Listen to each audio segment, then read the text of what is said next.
행복의 주인이신 주님께 감사드립니다. 이슬람이 존재하는 한 예언자 무함마드와 그의 부모님, 그리고 인도자이신 동료들께 평화, 행복이 함께하길 기원합니다. 이제 유익하고 행복과 의미가 가득한 권고들을 전합니다. 모든 신자는 신이 계명을 실천하고 진리를 지닌 예언자의 순날을 따라야 합니다. 이 책은 의미와 중요성으로 가득 차 있습니다. 이 책은 행복으로 가득 차 있습니다. 지옥의 악으로부터 우리를 보호하고 천국으로 인도합니다. 이 책에 담긴 이론과 가르침은 무한하기 때문입니다. 저는 구원의 길로 인도된 위대한 학자들의 저서에서 이 책을 발췌했습니다. 이 책에는 신이 권고와 예언자의 실천이 담겨 있습니다. 이 책은 신께 의지하는 자들의 소원을 이루어 줍니다. 그러므로 여러분은 신이 권고를 따라야 합니다. 무슬림 형제들이여, 신을 경배하고 그분의 계명을 따르십시오.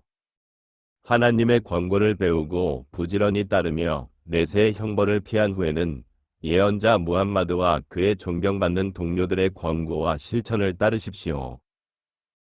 하나님의 금기를 경계하면서, 그리고 우리는 여러분이 이를 경계하기를 간곡히 부탁드립니다. 올바른 길을 따르십시오. 친구 여러분, 하나님과 동등한 것을 찾지 마십시오.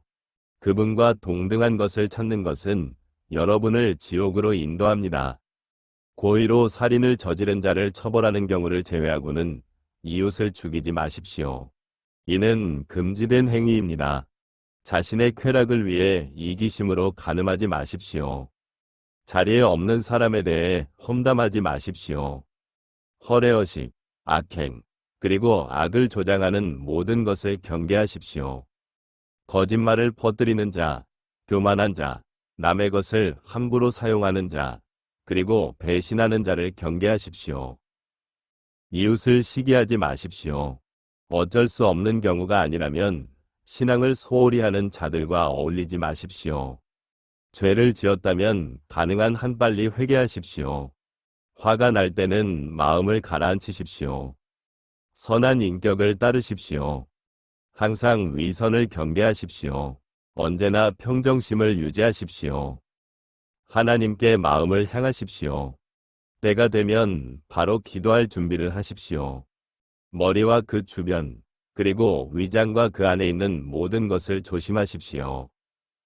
다시 말해, 눈, 보는 것, 귀, 듣는 것, 생식기, 혀, 말하는 것, 그리고 발이 있는 곳을 조심하십시오. 항상 예언자 무함마드의 축복과 인사를 구하십시오. 밤낮으로 하나님의 이름을 찬양하고 간구하는 데 전념하십시오. 몸 상태가 좋은 달에 한 번씩 사흘 동안 금식하십시오. 죽음이 닥치기 전에 끊임없이 하나님께 회개하십시오. 손님이 오면 따뜻하게 맞이하십시오. 찾아오는 사람들을 환영하십시오. 아픈 무슬림을 방문하십시오. 삶에서 금지된 유의를 경계하십시오. 쓸데없는 잡담을 삼가고 대신 하나님의 이름을 간구하십시오. 하나님을 더 자주 생각하십시오. 밤에 기도하고 다른 사람들에게 음식을 대접하고 그들의 행복을 빌어주고 유대를 강화하십시오. 다른 사람의 허물을 언급하지 말고 용기를 가지십시오. 서로에게서 등을 돌리지 마십시오. 서로 모욕하거나 아첨하지 마십시오. 다투거나 자랑하지 마십시오. 서로에게 좋은 일만 바라며 서로에게 좋은 일만 행하십시오. 마라부, 이슬람 성직자와 어른들을 존경하십시오. 고아와 아이들을 불쌍히 여기십시오. 가난하고 불행한 사람들과 빚진 사람들을 도우십시오. 불의는 상원에 회부하십시오. 무엇보다 역경 속에서 인내하십시오. 하나님의 축복은 그분께 감사하는 자들에게 있습니다. 시기와 증오를 피하십시오. 조롱, 교만, 그리고 미움을 멀리하십시오. 공동 예배를 드리십시오. 당신의 중재는 영광을 받았습니다. 이슬람의 원칙을 지키십시오. 당신은 부활할 때 안전할 것입니다. 그중 첫째는 유일신 신앙과 기도입니다. 하즈 순례, 금식, 그리고 자카트입니다. 다른 사람의 허물을 곱씹지 마십시오. 그것은 실패의 징표입니다.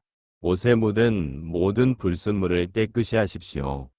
불순물은 자루를 나르는 일에서 비롯됩니다. 오 나의 백성들이여, 정결함을 유지하고 가증과 더러움을 멀리하십시오. 오 나의 백성들이여, 정의에 굳건히 서십시오. 부모를 위해서, 영혼을 위해서, 형제들이여, 함께 모이십시오. 지금이 바로 말세입니다. 부활의 날에 징조가 나타났습니다. 각 일꾼에게는 저마다의 표식이 있습니다. 우리는 가장 암울한 시대를 살고 있습니다. 땅 위의 반역의 미소, 질병과 고통의 고통스러운 표정, 사람들을 덮친 죽음의 그림자, 그리고 배신과 뒤섞인 무지의 미소, 신뢰에 대한 충성심의 결여, 여인들의 정숙함의 결여, 소년들의 정숙함의 결여, 선하고 의로운 사람들의 부족, 위선과 악의의 미소, 부자를 칭송하고 학식을 깎아내리며 무지한 자에게 우선권을 주고 유능한 자를 지연시키는 이 시대에 우리는 침묵합니다. 집에 머무르는 시간들, 그리고 구트 없이 누리는 만족의 시간들, 금욕과 침묵의 시간들, 고립과 산과 사막으로의 도피의 시간들, 그리고 대다수 사람들이 기독교를 향하는 경향들, 기독교를 향하는 자들에게 화가 있을지어다. 우리 주님의 저주가 기독교인들에게 내리기를, 하지를 행하고 방문한 자들의 은총으로 우리 주님의 저주가 유대인들에게 내리기를, 노아와 살리우와 후드의 은총으로 우리 주님의 저주가 동방박사들에게 내리기를, 우리 셰이크 알사누시의 조부의 은총으로 우리 주님의 저주가 불신자들에게 내리기를, 빛을 소유한 사도의 거룩함으로 불신자들에게 기울어지는 자들에게 화가 있을지어다. 그것은 타락했기 때문이다. 적과 한편이 되는 자들에게 화가 있을지어다. 그들은 불행에 처했기 때문이다. 모든 기독교인들에게 화가 있을지어다. 그들의 집은 지옥이 되었다. 진실로 불신자들을 대적하여 진군하신 분은 어쩔 수 없이 그러셨던 것이 아닙니다. 명예나 부를 추구하거나 승리와 은혜를 구하는 것은 맹세에 어긋나는 일입니다. 의심할 여지 없이 그분의 사도와 함께 하셨습니다. 불신자들과 적들을 경계하십시오. 영혼, 악마, 그리고 공기를 경계하십시오. 그리고 비드아, 이슬람에서 파생된 새로운 관습을 멀리하십시오. 영원히 따르십시오. 사도의 순나, 선나를 따름으로써 무지한 자들의 전통을 만들어냄으로써 메시아의 순나를 굳게 지키십시오. 그리고 위로운 동료들의 순나를 따르십시오. 그리고 여기서 계명이 성취됩니다. 고귀하고 아름답고 빛나는 여인입니다. 형제들이여, 그녀를 활용하십시오. 평화와 신의 은총을 얻으시기를 바랍니다. 이 계명이 성취된 것에 대해 하나님께 찬양을 드립니다. 앞으로 모든 날 동안 평화가 여러분과 함께하기를 바랍니다. 구름을 타고 오시는 예언자 무함마드와 그의 재산, 그리고 그의 훌륭한 동료들과 형제들 가운데 따르는 자들에게 나뭇가지에 잎이 붙어있는 한 영원하리로다. 시가 끝났습니다. 영상 나머지 부분은 셰이크 아마두 밤바의 전기입니다. 셰이크 아마두 밤바의 출생 54분의 1853 예언자의 종인 셰이크 아마두 밤바는 히즈라력 1270년 양력 54분의 1853년 무바케 바울 마을에서 태어났습니다. 이 마을은 1795년 다멜 아마리 은곤의 소벨의 기증으로 세워졌으며 그의 조상은 마하람 무바케였습니다. 이 마하람 무바케는 셰이크 아마두 밤바의 할아버지인 하비브 알라의 아버지이기도 한데 그는 소크나 안타살리와 사이에 무함마드 무바케라는 아들을 두었으며 이 아들은 훗날 모마르 안타살리로 더 잘 알려지게 됩니다. 쿠란과 종교학을 가르치는 가문이 전통을 이어받아 훗날 셰이크 아마두 밤바의 아버지가 되는 모마르 안타살리는 은디안부르의 학교들, 특히 코키에 있는 학교에서 저명한 무크타르 은둔베의 후손인 셰이크 마산바 디오프의 지도 아래 학업을 시작했습니다. 문학교육을 마친 무함마드 은바케는 신학 지식을 더욱 심화시키기 위해 살룸의 밤바라는 지역에 거주하던 또 다른 저명한 셰이크 무함마드 사를 찾아갔는데 이 이름은 훗날 모마르 안타살리의 아들의 이름이 되었습니다. 학업을 마친 그는 고향인 은바케로 돌아와 가르치기 시작했습니다. 그의 경건함과 학식에 대한 명성은 빠르게 퍼져나갔고 멀리서도 많은 제자들이 그를 찾아왔습니다. 이러한 지적격변의 시기에 소크나 마리아마 부소의 둘째 아이인 무함마드 이븐 하비브가 1853년 또는 1854년에 태어났는데 그는 후대에 셰이크 아마두 밤바라는 이름으로 더 잘 알려지게 될 인물입니다. 자라투라, 신이 이웃라는 별명으로 불리던 어머니로부터 풍기는 경건함과 미덕의 분위기 속에서 자란 어린 아마두 밤바는 일찍부터 특별한 신이 은총으로 설명될 수 있는 종교적 감정과 도덕적 순수함을 길렀습니다. 이후 그의 아버지가 외가 혈통이 있는 은디아 칸의 마을에 정착하여 가르침을 이어가기로 결정하자 어린 아마두 밤바는 어머니의 외삼촌이자 위대한 쿠란 학자인 은바케 은둔베가 있는 졸로프에 보내졌습니다. 그러나 셰이크 모마르 안타살리는 몇 년 후 종교적 정복자 마바 디아쿠바 1867년 사망 위 명령에 따라 살룸으로 이주해야 했습니다. 졸로프의 통치자들에 대한 종교적 투쟁으로 인해 체도족이 무슬림에게 보복할 위험을 피하기 위해 밤바는 동족들을 남쪽으로 이주시켰습니다. 한편 졸로프에 남아 코란 학교에 입학할 나이가 된 어린 아마두 밤바는 할아버지 마케 은둔베에게 코란의 일부를 배웠습니다. 할아버지가 돌아가신 후 그는 외삼촌이자 위대한 학자인 무함마드 부소에게 맡겨져 마바 디아쿠가 졸로프로 돌아올 때까지 그와 함께 지냈습니다. 졸로프의 통치자들을 복속시킨 디아쿠는 그를 카디, 이슬람 법관, 무함마드 부소로 임명했고 그는 살룸에 머물렀습니다. 그 사이 셰이크 아마두 밤바는 30살이 채 되지 않아 포로칸의 살룸 마을에 살던 덕망 있는 어머니를 잃었습니다. 어머니는 그곳에 묻혔습니다. 가족과 제외한 어린 아마두는 이후 몇 년 동안 아버지 집을 드나들던 당대의 위대한 인물들과 교류할 기회를 얻었습니다. 그는 또한 극적인 사건들과 주요 역사적 격변을 목격하며 이 세상의 무의미함과 허무함을 확고히 깨달았습니다. 어른들에 대한 공손함, 아버지에 대한 순종, 그리고 동료 학생들에 대한 친절함으로 특징지어지는 그의 행동은 극도로 꼼꼼하고 영적 수련에 몰두하며 침묵과 절제를 중시하는 모습에서도 두드러졌습니다. 한마디로 이는 훗날 모든 이들을 놀라게 할 비범한 금욕주의를 예고하는 것이었습니다. 다멜 가문이 여성들과 다른 고위 인사들이 경외심을 가지고 그에게 구애할 때마다 어린 아마두는 주변 사람들이 이해할 수 없다는 듯 정중하지만 단호하게 거절했습니다. 그의 뛰어난 지적 능력은 빠른 지식 습득과 놀라운 기억력에서도 드러났습니다. 그는 뛰어난 재능 덕분에 이미 시작한 쿠란 연구를 빠르게 마치고 종교학의 핵심을 습득할 수 있었습니다. 왕과 아버지 사이의 적대감에도 불구하고 이러한 탁월한 자질과 흔들림 없는 효심은 아버지의 사랑을 한몸에 받게 했고 아버지는 그에게 교육과 영토 관리와 관련된 여러 책임을 맡기며 신뢰를 보여주었습니다.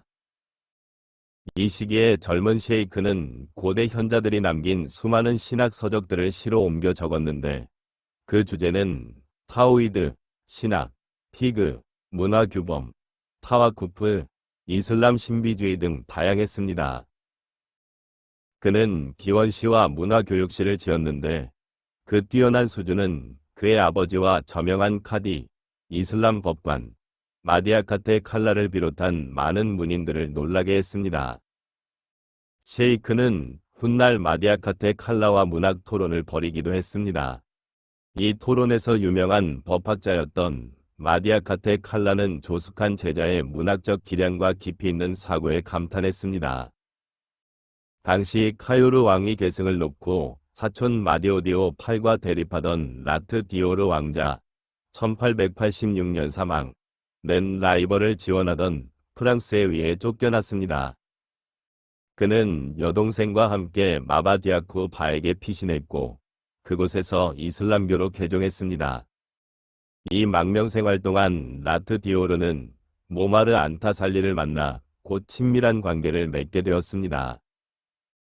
한편 정복에 고무된 마바디아쿠는 무모하게 신의 왕국을 공격했고 신의 군대와의 전투에서 패배하여 전사했습니다. 얼마 후 프랑스 당국에 의해 폐위된 그의 라이벌 라트 디오르 왕자가 카요르의 왕위에 오르게 되었습니다.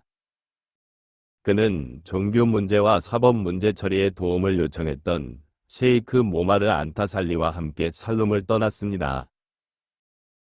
파타르라는 땅에 정착한 셰이크 아마두 반바는 아버지와 함께 몇 년 더 살았는데 그 기간 동안 그의 이미 강인했던 지적이고 신비주의적이며 금욕적인 성격은 신과 예언자 무함마드, 평화가 그에게 있기를 위 은총으로 더욱 굳건해졌습니다. 그리고 피할 수 없는 운명이 모마르 안타살리를 61세의 나이로 아들, 당시 30세, 위 품에서 데려갈 때까지 계속되었습니다. 그는 임종 직전 아들에게 집안일 뿐 아니라 자신의 영혼의 안식을 위한 기도까지 맡겼습니다. 그리하여 히즈라력 1299년 무하람월 20일 화요일 서기 83분의 1882년부터 역사에 하나님의 특별한 예언자의 종으로 기록될 한 인물의 비범한 삶의 결정적인 단계가 시작되었다. 무리파의 창시 1883년에서 83. 효도라는 신성한 의무에 완전히 얽매여 있던 셰이크 아마두 반바는 아버지의 서거 전까지는 자신의 개성을 온전히 드러낼 여유가 없었습니다. 그러나 모마르 안타 살리의 장례식 직후 일어난 사건들은 그의 진정한 영적 본성을 드러내고 그의 독창적인 접근 방식과 동시대인들을 뛰어넘는 탁월함을 확고히 했습니다. 실제로 첫 번째 중요한 사건은 장례식 직후에 일어났는데 젊은 셰이크에게 아버지의 뒤를 이어 왕의 고문이 되어달라는 제안이 들어왔습니다. 그는 이 제안을 단호하게 공개적으로 거절하며 참석자들에게 큰 실망감을 안겨준 다음과 같은 말을 남겼습니다. 저는 군주들과 어울리는 데 익숙하지 않습니다. 저는 그들의 부에 대한 야망이 없으며 오직 전능하신 주님께만 영광을 구합니다. 여는 소가로 점점점 닿는 소가로. 만약 천사들이 제가 하나님 이외의 다른 왕에게 가는 모습을 본다면 저는 부끄러움을 느낄 것입니다.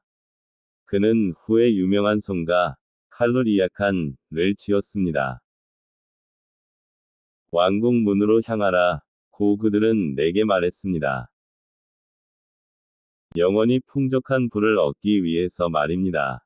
저는 10만으로도 충분합니다. 라고 저는 대답했습니다. 저는 신께 만족하며 종교와 지식 외에는 그 무엇도 저를 만족시킬 수 없습니다. 저는 오직 저의 왕만을 두려워하고 오직 그분께만 희망을 둡니다. 위엄 있는 그분만이 저를 풍요롭게 하고 구원하시기 때문입니다. 어찌 제가 가장 가난한 사람처럼 자기 일조차 제대로 처리하지 못하는 자들의 손에 제 일을 맡길 수 있겠습니까? 어찌 제가 재물에 대한 욕망에 이끌려 사탄의 정원과 같은 궁궐을 드나들 수 있겠습니까? 반대로 내가 슬퍼하거나 어떤 도움이 필요할 때에는 오직 왕좌의 주인 하나님께만 간구합니다. 그분은 언제나 도움을 주시는 분이시며 무한한 권능을 지니신 분이시며 그분의 뜻대로 모든 것을 창조하시기 때문입니다. 그분께서 어떤 일을 서두르기를 원하시면 신속하게 이루어지시고 미루기를 원하시면 잠시 지연될 것입니다. 비난하는 자들이여, 지나치게 비난하지 말고 나를 비난하는 것을 그만두십시오. 내가 이 세상의 헛된 것들을 버린 것이 나를 슬프게 하지는 않습니다. 내 유일한 잘못이 왕들의 소유물을 포기한 것이라 할지라도 그것은 내가 부끄러워하지 않는 소중한 잘못입니다. 이 두 가지 도전, 즉 첫째는 전능하신 만왕의 왕께 복종해야 함을 상기시킨 군주들에 대한 도전이고, 둘째는 안일함과 타협을 비난한 정통 이슬람 엘리트들에 대한 도전은 그의 단호함이 불러일으킬 맹렬한 적대감의 첫 번째 중요한 징후였습니다. 필연적으로 논란을 불러일으켰습니다. 실제로 그의 순수함과 경외심에 감명받은 소수의 진정한 신봉자들이 나타났지만 그의 동시대인들과 친척 대다수는 그를 깊이 불신했습니다. 당시 그가 겪었던 오해는 그에게 수많은 괴롭힘과 굴욕을 안겨주었지만 셰이크 아마두 반바는 언제나 인내와 친절로 응답했습니다. 이 시기는 또한 셰이크가 지식을 탐구하거나 그가 크게 존경하는 경건한 사람들을 만나기 위해 세네갈과 모리타니아의 험준한 땅을 방랑했던 시기이기도 합니다. 그는 그들에게 아낌없는 봉사를 베풀며 존경심을 표현했습니다.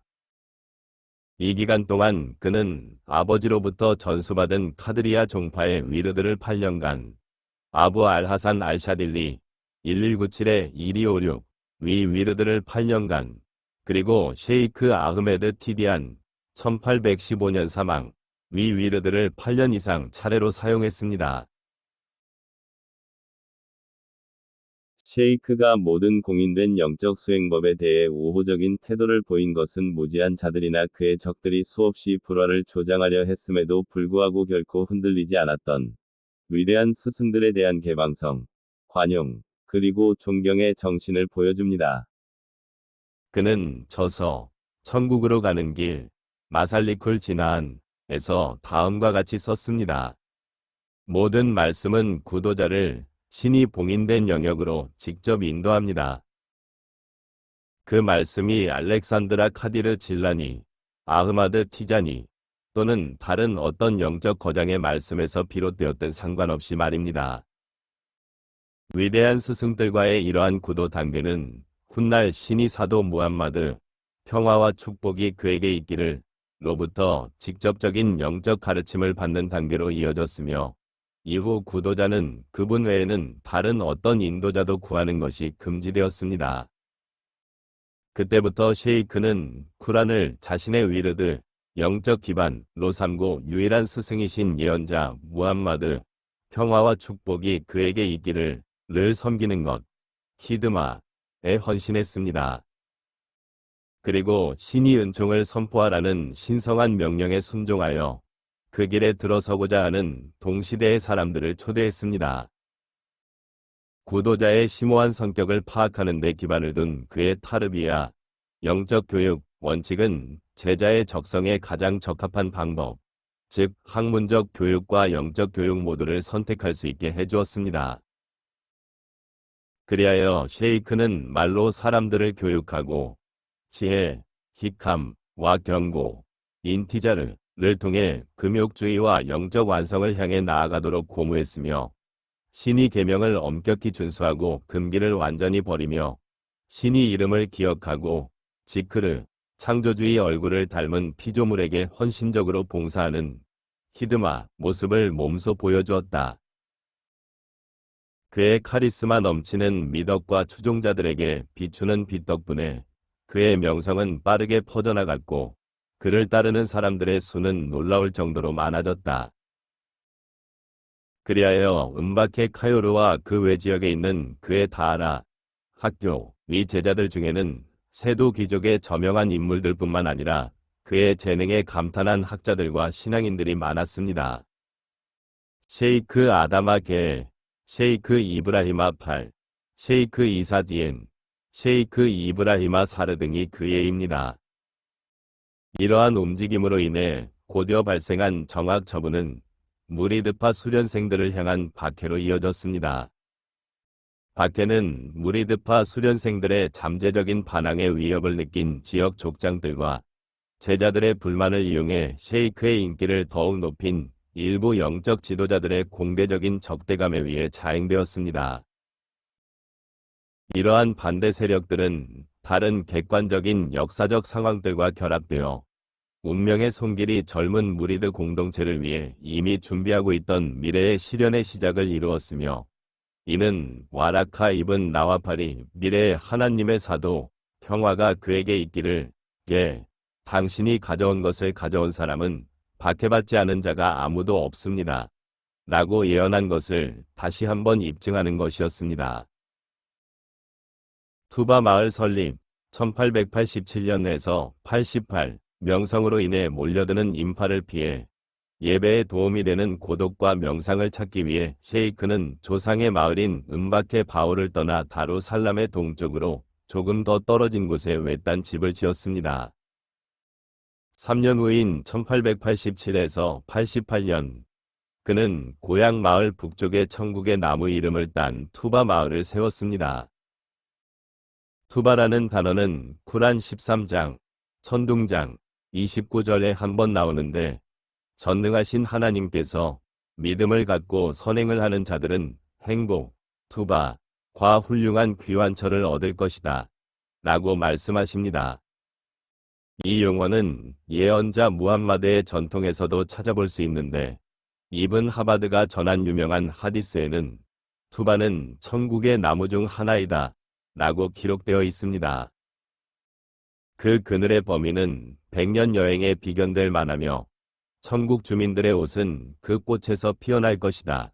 셰이크가 이 이름을 붙여 세운 마을은 척박하고 물 한 방울 없는 땅 한가운데에 자리 잡고 있었는데, 그곳에는 오직 인간 세상과 단절하려는 의지를 가진 자들만이 거주할 수 있었다. 이것이 바로 셰이크가 다음과 같이 말한 이유이다. 내가 세운 다른 곳들보다 투바와 다루살람이 더 소중한 이유는 그곳을 세우게 된 진심 어린 의도 때문이다. 나는 조상의 발자취를 따르기 위해서도, 경작에 적합한 땅을 찾기 위해서도, 목초지를 찾기 위해서도 이곳에 온 것이 아니다. 오직 유일하신 하나님을 그분의 허락과 세인을 받아 예배하기 위해 이곳에 왔다. 그는 투바에 있는 다루쿠도스 모스크에서 예언자 무함마드, 평화와 축복이 그에게 있기를, 께 충성을 맹세했습니다. 그는 예언자를 찬양하는 시를 쓰고 쿠란과 순나, 예언자의 전통에 나타난 가르침을 복원하고 활성화하는 등 예언자 무함마드의 봉사에 헌신하기로 결심했습니다. 예언자의 종, 카디무 라술, 이 장소에 대해 가졌던 애착은 그의 저서에서 이 장소가 차지하는 중요한 위치에서 더욱 잘 드러납니다. 그는 축복받은 도시 투바를 가르침과 지식, 그리고 정통 신앙에 대한 존중의 장소로 만들라고 썼습니다. 특히 1980년대 이후 엄청난 확장을 거듭하여 현재 세네갈에서 두 번째로 큰 도시가 된 투바의 모습과 영적, 도시적 등 여러 독특한 특징들은 이 신성한 장소가 창조주께서 특별한 종 중 한 명에게 주신 귀중한 선물임을 증명하는 듯합니다. 식민지 당국과의 적대 행위 시작 1889년 3월 셰이크 아마두 반발을 따르는 추종자들이 엄청나게 몰려들고 그의 가르침이 새로운 무리파 신도들에게 급진적인 영향을 미치면서 일부 시기심 많은 지도자들과 당황한 토착 족장들은 강한 불신감을 품게 되었습니다. 그 후 식민 지배자들을 대변하는 전통 족장들이 무리파 신도들을 위협하기 위해 온갖 학대를 가하는 등 가혹한 탄압이 시작되었습니다. 그들의 오두막은 불태워지고 농작물과 다른 소유물은 몰수되었으며 그들은 자의적으로 구금되었습니다. 그러나 무리파 신도들은 자신들의 스승의 헤아릴 수 없는 가치를 깊이 인식하고 이슬람 초기에 같은 종류의 박해를 겪었던 예언자 무함마드, 평화가 그에게 있기를 위 동료들을 기억하며 그들의 유산을 계승하고자 했기에 진리의 길에 대한 헌신을 유지할 수 있었습니다. 그리하여 카디무 라수를 둘러싼 논란은 더욱 거세졌다. 지역 족장들이 식민지 당국에 보낸 수많은 허위 보고서에서 알 수 있듯이 성인에 대한 조직적인 비방과 폄훼 캠페인이 시작되었다. 당국은 처음에는 이러한 혐의를 믿지 않았고 조사 결과 근거가 없는 것으로 밝혀졌다. 당국의 첫 반응은 피고인이 혐의 내용과는 정반대라는 점을 강조하는 것이었고, 이는 당국과 우호적인 관계를 유지하는 데 기여했다. 카디무 라술은 투바를 떠나 1895년 졸로프에 정착하여 폐허가 되었던 조상의 마을인 은바케 바리를 재건했다. 카요르, 바올, 졸로프 강이 합류하는 전략적 위치와 몰락한 세도 귀족들을 비롯한 많은 사람들이 이곳으로 몰려든 점, 그리고 무리드 수련생들의 점점 더 노골적으로 드러나는 반항적인 태도가 맞물려 의심과 적대감이 빠르게 다시 고개를 들기 시작했다. 이러한 상황에서 식민 지배자들의 끈질긴 추격과 교활한 책략은 식민 지배자들의 타고난 불신을 극복하게 했습니다. 그들은 셰이크의 커져가는 권력과 그의 접근 방식이 다른 종교 지도자들과 유사하다는 점에 두려움을 품기 시작했습니다. 비록 셰이크는 근본적으로 비폭력적인 태도와 하나님에 대한 완전한 헌신, 그리고 예언자 무함마드, 평화가 그에게 있기를 를 본받으려는 모습을 끊임없이 보여주었고, 나의 투쟁의 무기는 지식과 경외심입니다. 나는 하나님의 종이며 그의 예언자의 종입니다. 만물을 주관하시는 여호와께서 이 모든 것을 증언하십니다.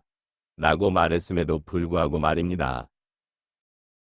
셰이크의 철학과 그가 신봉하는 히드마, 예언자에 대한 봉사라는 신비주의, 즉 가장 악랄한 존재에 대해서조차 폭력을 금지하는 가르침에 대해 전혀 알지 못했지만 고발자들의 격렬함과 피고발자의 미온적인 부인 사이의 대조에 주목했고 성전의 광풍까지 더해져 총독은 1895년 5월 셰이크 아마두 반바를 생루이로 소환하기로 결정했다. 이로써 그는 사실상 영원 전부터 정해놓으신 지극히 높으신 분의 뜻을 집행한 것이다. 셰이크의 섬 유배 중간 검은색 사각형 주얼에서의 체류 1895년 8월 10일 셰이크 아마두 반바에 대한 악의적인 비방 캠페인이 계속되자 생루이 지역 행정관 르클레르 사령관은 1895년 7월 상관들에게 경고 서한을 보냈습니다. 이에 세네갈과 그 속령의 총독 대행 무테는 은바케바리에 있는 셰이크를 소환했습니다. 참석할 수 없었던 셰이크는 오른팔이자 동생인 마메 티에르노 비라힘을 총독에게 파견했는데 총독은 이를 자신의 권위에 대한 모욕이자 도전으로 받아들였습니다. 이에 르클레르 행정관은 지역 족장들이 이끄는 경비대와 기병으로 구성된 대규모 병력을 이끌고 은바케바리로 진군하여 셰이크를 소환에 응하도록 강요하라는 임무를 받았습니다. 이 소식을 접한 셰이크 아마두 반바는 오해를 풀기 위해 마메 티에르노 비라힘을 두 번째로 다시 보내야 했습니다. 그러나 행정관의 확고한 결의에 직면하여 셰이크의 사절은 임무 실패를 보고할 수밖에 없었습니다. 이때 이 모든 사건을 주관할 수 있는 초월적인 뜻을 감지한 셰이크 아마두 반바는 백성을 신이 은총에 맡기고 적들과 맞서 싸우기 위해 길을 나섰습니다. 이와 같은 방식으로 그는 1895년 8월 10일 토요일 오후 주얼 마을에서 총독의 정권대사를 만났습니다. 이날, 즉 히즈라력 1313년 4-5월 18일은 훗날 투바의 대마갈, 그랜드 마갈 오브 투바로 불리게 되는데 셰이크의 눈에는 이 시련이 이미 그가 인류를 위해 평화와 축복이 그에게 있기를 예언자 무함마드를 위해 수행하고자 하는 봉사에서 전능하신 하나님께서 그에게 베푸실 성공과 헤아릴 수 없는 은혜를 예고하는 것이었기 때문입니다. 주얼에서 밤을 보낸 성자는 일요일 아침 잘 호위된 가운데 여정을 재개하여 코키 마을에 잠시 들렀다가 밤에 루가시로 이동했습니다. 8월 12일 월요일, 루가에서 그는 기차를 타고 생루이로 향했고, 해질녘에 도착하여 사파르월의 마지막 열흘과 라비아 라왈을 거의 전체 기간 동안 그곳에 머물렀습니다. 예언자의 종은 이 섬에서 박해자들의 손에 의해 수많은 시련을 겪어야 했는데, 그중 가장 부당한 것은 의심할 여지 없이 그를 적대적인 적도 아프리카 땅으로 추방한 결정이었습니다. 그러나 그를 추방하고 영원히 모욕하려 했던 자들은 전능하신 하나님께서 영원 전부터 어디에 있든 당신의 친구들을 돕는 것을 당신의 의무로 정하셨다는 사실을 결코 알지 못했습니다. 생루이 추미론 회의 1895년 9월 5일 제볼에서 체포된 셰이크 아마두 반바는 1895년 9월 5일까지 생루이에 머물렀습니다. 이날 10명의 위원으로 구성된 추미론은 평소 회의장에서 그를 가봉으로 송환하기로 결정했습니다. 역사는 이날을 주로 반바 씨가 자신에게 제기된 혐의에 대해 침착하게 대응한 점, 그리고 특히 삼위일체를 부정하는 의미로 신이 절대적 유일성을 상징하는 수라 이클라스의 서명을 남긴 용기 있는 행동으로 기억합니다. 또한 회의 장소에서 반바 씨가 두 라카트를 수행한 것으로도 유명합니다. 놀라운 우연의 일치는 이 사건들이 예언자 무함마드, 평화와 축복이 그에게 있기를 위 탄생월인 라비 아라왈, 가무, 월에 일어났을 뿐만 아니라 셰이크가 특히 존경했던 이달의 14일에 추미론이 개최되었다는 점입니다. 이는 예언자 무함마드의 탄생일 다음 날과 일치하며 이 여정은 예언자 무함마드를 기리기 위해 이루어졌다고 전해집니다. 실제로 이슬람 성인전에 따르면 마지막 사도인 예언자 무함마드는 라비아 라왈 12일 밤에 태어났고 같은 달 12일에 메디나로 이주했습니다. 놀라운 우연의 일치는 그의 종 또한 추방당하여 그분께서 정해 놓으신 봉사를 시작하게 되었는데, 이는 그의 주인, 평화와 축복이 그에게 있기를, 개서 히즈라, 2주, 하신 날로부터 이틀 후였다는 점입니다. 그의 주인께서는 꾸란에 기록된 바와 같이 놀랍도록 유사한 상황에서 같은 시련을 겪으셨습니다. 불신자들이 너희를 감금하거나 죽이거나 추방하려고 음모를 꾸몄을 때를 기억하라. 그러나 그들이 음모를 꾸밀 때 하나님은 그들의 계획을 알고 계셨다. 8시 30분 생루이에 머무는 동안 셰이크 아마두 반바는 많은 저명한 무슬림 인사들의 우려의 대상이 되었고 그들 중 일부는 그에게 부당한 결정에 항소할 것을 강력히 촉구했습니다. 그러나 그는 결코 그러한 가능성을 고려하지 않았습니다. 그는 나는 하찮은 왕들 없이 하나님만으로 그리고 다른 어떤 중재자 없이 무함마드만으로 만족한다 라고 말했기 때문입니다. 그리하여 예언자의 종은 1895년 9월 19일 목요일 아침, 즉 라비아 라왈월의 마지막 날 전날 아침에 생루이 섬을 떠나 기차를 타고 다카르로 향할 수밖에 없었고 그곳에서 그는 또 다른 모험을 맞이하게 되었습니다.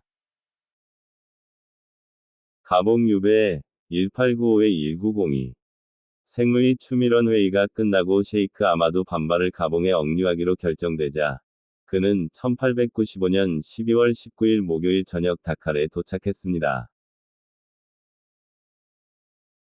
현지인 셰이크 이브라 비네타 깨의 집에 머물던 반바는 단식 중이었는데 다카르 총독의 불시착으로 총독의 분노에 찬 질책을 받아 더러운 감방에서 밤을 보내야 했습니다.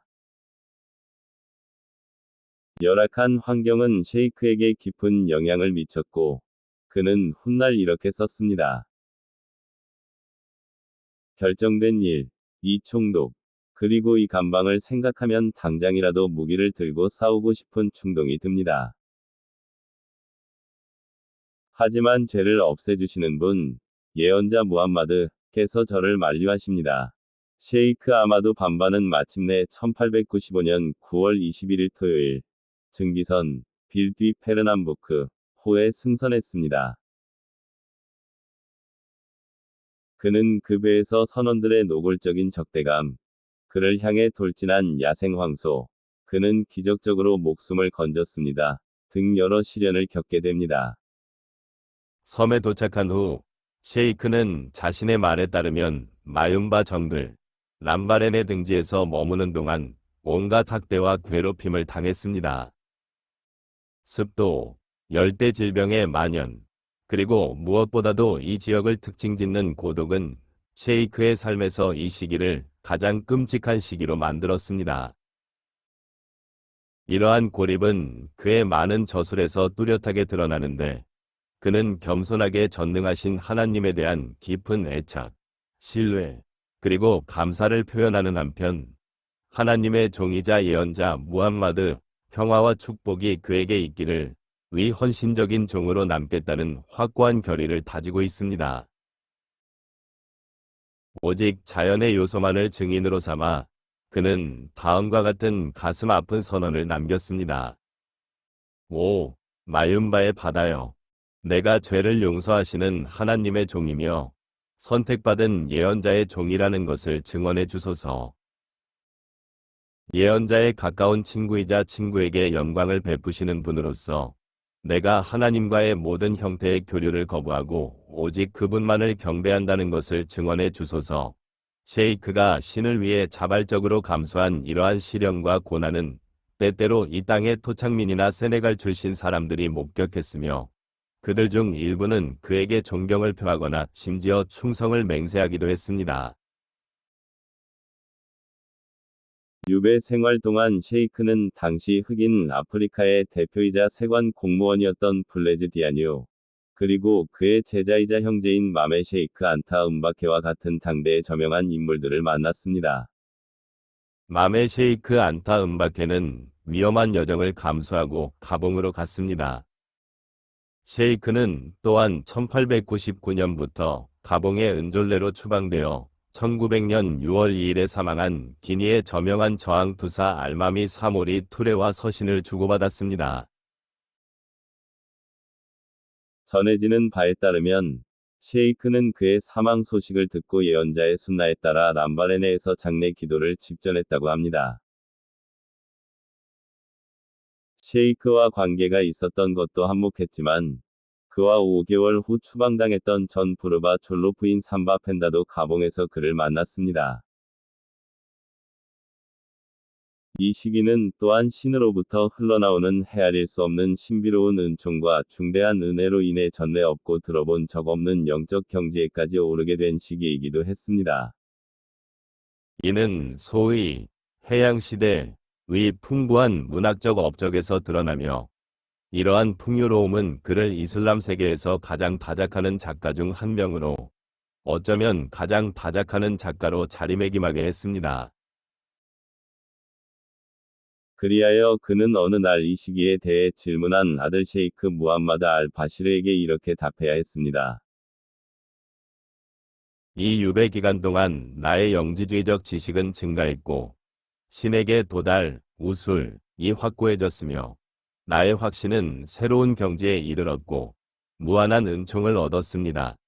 이 시기에 젊은 무리드 공동체는 역사상 처음이자 가장 고통스러운 시련 중 하나에 직면해야 했습니다.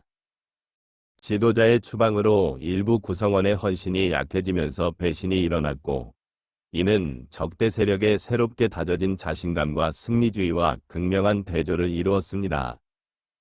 적대 세력은 지나친 적개심과 잔혹함을 통해 셰이크 아마두 밤바의 실종에 대한 소문을 퍼뜨리는데 주저하지 않았습니다.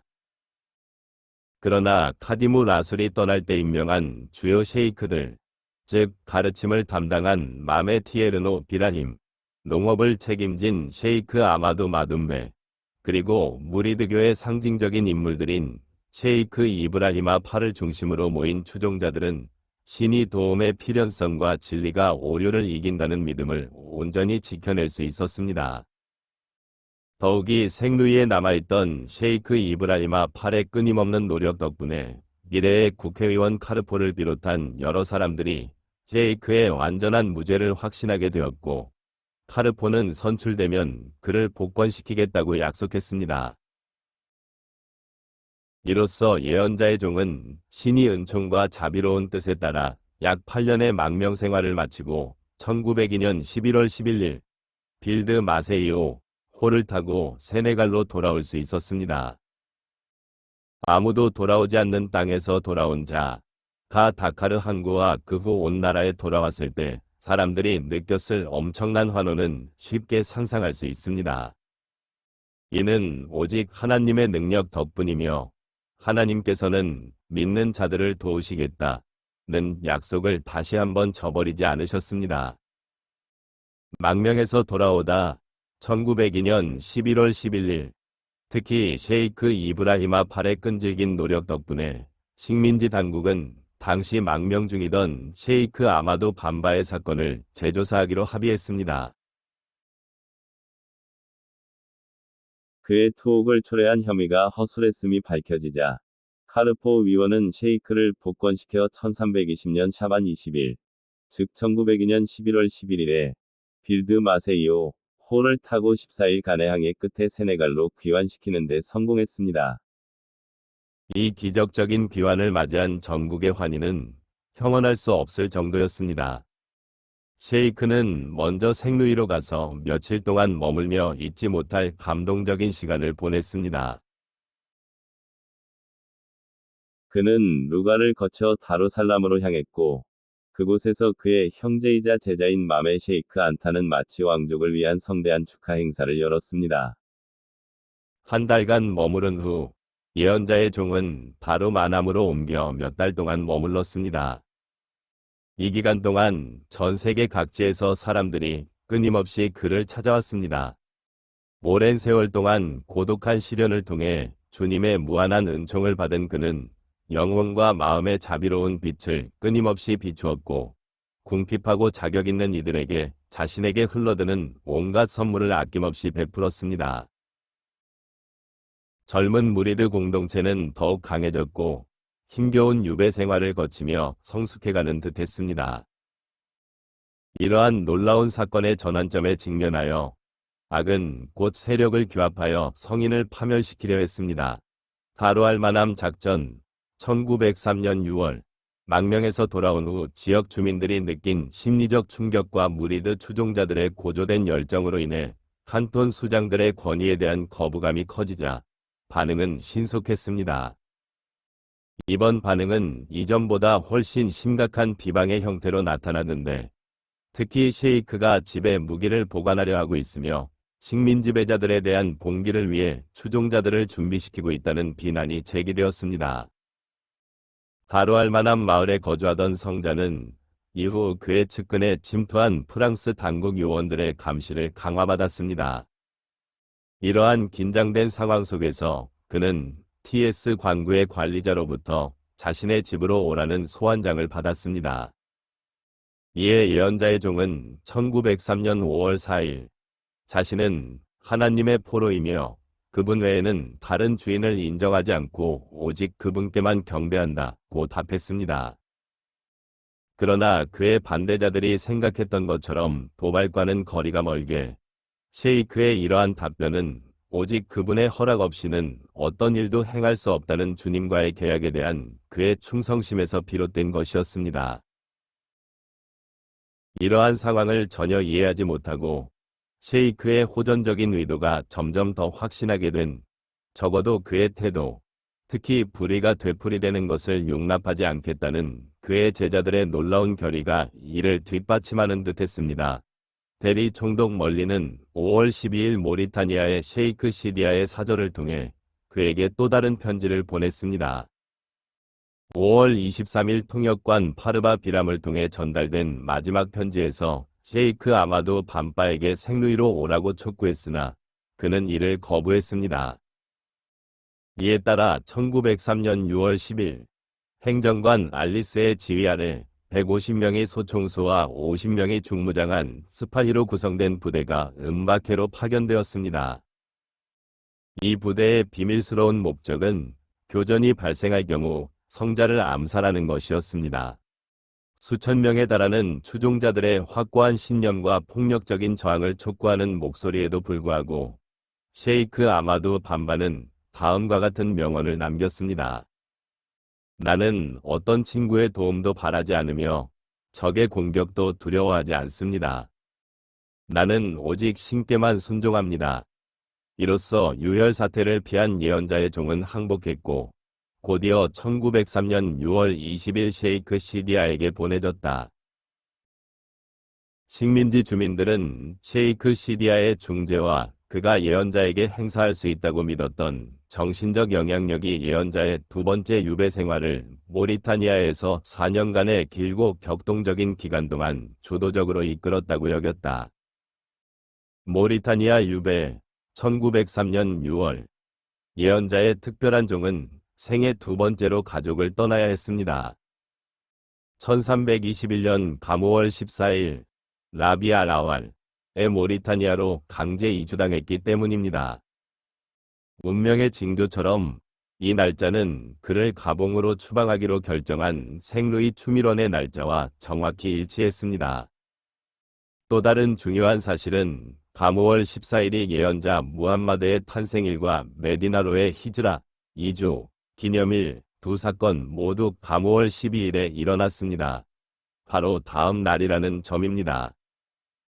그리하여 셰이크 아마두 반바는 동생인 맘의 티에르노 비라힘에게 무리드 가족의 교육을, 맘의 셰이크 안타에게 그들의 일을 맡긴 후 사우트 엘마에서 셰이크 시디아와 합류했습니다. 모리타니 영토에 도착한 후 셰이크는 바바구이, 아리디아, 타나미르, 사르사르와 같은 휴양지로 향하는 셰이크 시디아 가족의 여러 여행에 동행했습니다.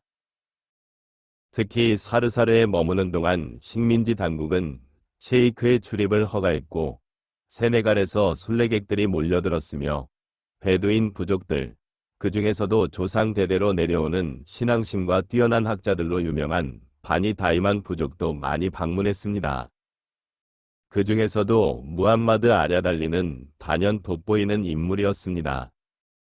예언자의 종이 보여준 빛과 헤아릴 수 없는 은총이 불러일으킨 형언할 수 없는 감명, 즉 이러한 저명한 인사들이 시험 끝에 재빨리 알아차린 그 감명 때문에 그들은 만장일치로 그에게 충성을 맹세했고 다른 베두인 부족들도 그 뒤를 따랐습니다. 어떤 의미에서 이는 심리적 혁명을 예고하는 것이었는데 흑인 원주민들 사이에서 종교적 비밀은 무어인들의 전유물로 여겨질 정도로 열등감에 사로잡혀 있었기 때문입니다. 셰이크는 이러한 열등감에서 벗어난 몇 안 되는 사람 중 하나였으며 젊은 시절 그의 저서 천국의 여정 마살리쿨 진화한 서문에서 다음과 같이 밝혔습니다. 독자여, 제가 흑인이라는 이유로 이 책을 존중하지 않는 일이 없도록 하십시오. 하나님 보시기에 가장 존귀한 사람은 틀림없이 그분을 가장 경외하는 사람입니다. 검은 피부색은 결코 어리석음이나 지능 부족을 의미하지 않습니다. 셰이크는 훗날 베두인 부족의 충성을 통해 하나님께서 자신에게 베푸신 은혜에 감사를 표했습니다. 바니 다이만 부족이 저의 조력자가 되어 주셨으니 하나님께 찬양을 드립니다. 이 기간 동안 무리드 가족은 도보나 다른 어떤 수단을 이용해야 했으며 그 여정은 오직 신앙심만이 정당화할 수 있는 극한의 환경이었다. 이러한 새로운 방문객 유입에 직면하여 식민지 당국은 1906년 그를 모리타니아 북쪽의 포르코폴라니로 추방하는 것을 잠시 고려했지만 결국 셰이크 아마두 반바의 요청에 따라 1907년 6월 세네갈로 돌아오는 것을 허용했다.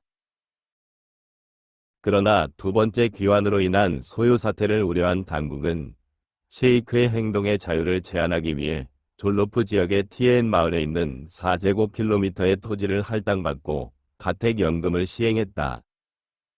이후 당국은 온갖 종류의 선물을 가져오는 성자를 찾아오는 방문객들의 일일 유입을 통제하고 제한하기 위해 가혹한 조치를 취했다. 그리하여 셰이크 아마두 반바는 티에엔에서 거의 4년 반 동안 거주해야 했고 그제서야 세르클 사령관의 요청으로 디오르벨로 돌아갈 수 있었다. 그런데 나중에 그 사령관의 숨겨진 동기가 결코 명예롭지 못했음이 밝혀졌다. 디오르벨 시기 1912.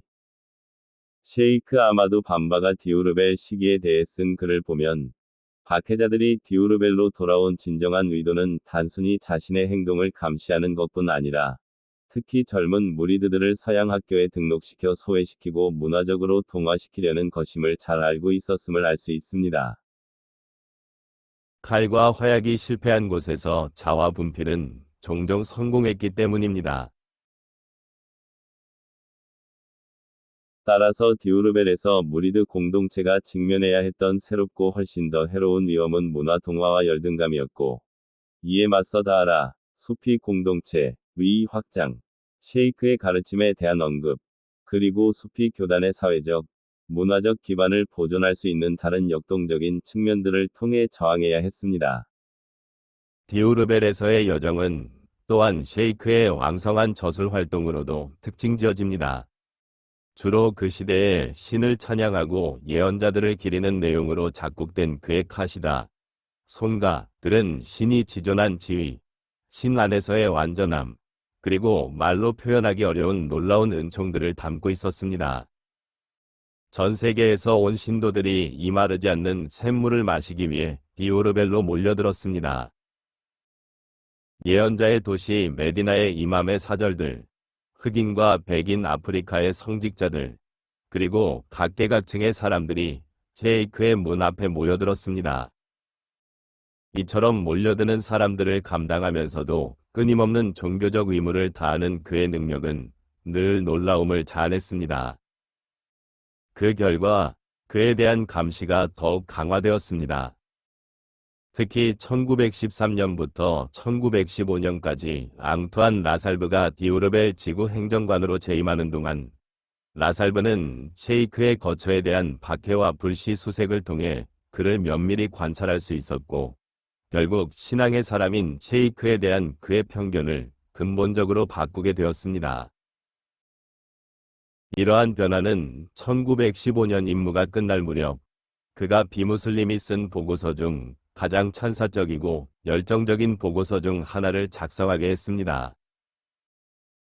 이 보고서는 사실상 이후 수년간 셰이크 아마두 밤바와 식민당국 간의 관계가 겪게 될 중대한 변화를 예고하는 것이었습니다. 식민 지배자들과의 관계 변화 1915 디오르벨 행정관이 2년간 셰이크 아마두 밤바의 일상생활을 관찰하여 작성한 유명한 보고서는 1915년 초 식민지 당국이 이 성직자에 대한 태도에 상당한 변화를 가져왔음을 보여줍니다.